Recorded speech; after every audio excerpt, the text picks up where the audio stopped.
You believe things, but how do you know any of them are actually true? And why do you believe them in the first place? Many people throughout history have asked these questions, and really think about it. Could there be a more important question? So that's what we'll be covering today. In the 17th century, there was a man named Rene Descartes who asked this question. He thought of our beliefs like apples in the basket of our mind. If you have a true belief, then the apple is good.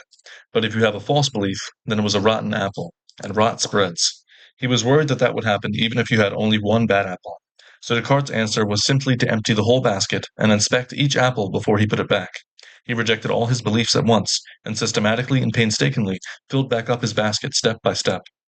When I was a teenager, I heard about this concept and I did the same thing. I stopped believing everything that I once did and went through the process of re-examining each and every belief.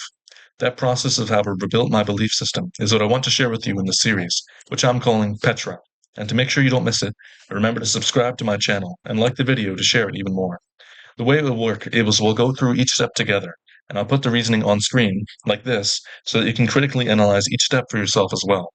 I'll be speaking in plain English so that everyone can understand, but more technical names for ideas will appear on screen in case you want to investigate it more. The series is called Petra, from the Greek word for rock, because it's the foundation of why I believe everything that I believe. Also, in the Gospel of Matthew, Christ renames his apostle who was called Simon to Peter, and says to him, "You are Peter, and on this rock, or Petra, I will build my church." Which, by the way, even though the series has not yet covered why I believe in God, we'll still reference passages like this when they are relevant. Now let's get to it. What's the first step or first apple to put back into the basket?